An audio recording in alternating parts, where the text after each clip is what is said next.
IPL-മായി ബന്ധപ്പെട്ട് ഇന്ന് പുറത്തു വന്ന പ്രധാനപ്പെട്ട രണ്ട് അപ്ഡേറ്റുമായിട്ടാണ് ഈ വീഡിയോയിൽ പറയാൻ പോകുന്നത്. ആദ്യത്തെ അപ്ഡേറ്റ് സൺറൈസേഴ്സ് ഹൈദരാബാദുമായി ബന്ധപ്പെട്ടതാണ്.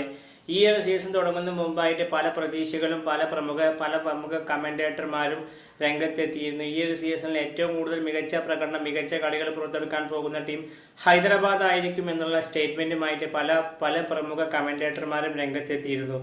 എന്നാൽ ഹൈദരാബാദ് ആവട്ടെ ആദ്യ മത്സരം മാത്രമാണ് മികച്ച വിജയം സ്വന്തമാക്കിയത്. എന്നാൽ പിന്നീട് അങ്ങോട്ട് വളരെ മോശം പ്രകടനമായിരുന്നു. ഹൈദരാബാദിനെ സംബന്ധിച്ചിടത്തോളം ഇനി വരുന്ന മത്സരങ്ങൾ വിജയിച്ചാൽ മാത്രം പോരാ, മികച്ച രീതിയിൽ റൺ റേറ്റിൽ വിജയിക്കേണ്ടതായിട്ടും ഉണ്ട്. ഹൈദരാബാദിനാവട്ടെ ഇനി ശേഷിക്കുന്ന മത്സരങ്ങളിലെല്ലാം മികച്ച വിജയം സ്വന്തമാക്കാൻ, അത് മാത്രമല്ല അവരുടെ ടോപ്പ് ഓർഡർ താരങ്ങളായിട്ടുള്ള അഭിഷേക് ശർമ്മ, ട്രാവിസ്, ഇഷാൻ കിഷൻ താരങ്ങളുടെ ഫോമൗട്ടാണ് ടീമിനെ ഇത്തരം ഏറ്റവും മോശം പെർഫോമൻസിലേക്ക് താഴെ എത്തിക്കാൻ സാധിച്ചത് എന്നുള്ളത് എടുത്തു പറയേണ്ട കാര്യം തന്നെയാണ്.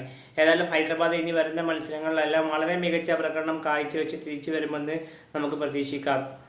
അടുത്ത അപ്ഡേറ്റ് സഞ്ജു സാംസന്റെ രാജസ്ഥാൻ റോയൽസുമായി ബന്ധപ്പെട്ടതാണ്.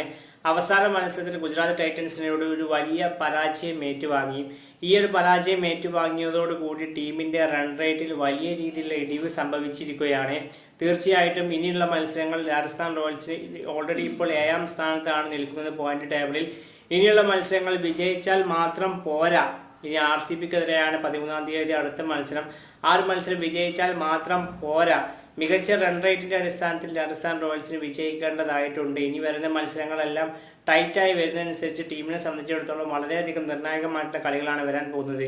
അതുകൊണ്ട് തന്നെ ഇനി വരുന്ന മത്സരം വിജയിച്ചാൽ മാത്രം പോരാ, മികച്ച റൺ റേറ്റ് കീപ്പ് ചെയ്ത് വിജയിക്കേണ്ടതായിട്ട് ടീമിനെ സംബന്ധിച്ചിടത്തോളം വന്നിട്ടുണ്ട്. ഗുജറാത്ത് ടൈറ്റൻസിനെതിരെയുള്ള ഓൾ ഔട്ട് ആയിട്ടുള്ള പരാജയമാണ് ടീമിന്റെ റൺ റേറ്റ് വലിയ രീതിയിൽ ഇടിവ് സംഭവിച്ചിട്ടുള്ളത്.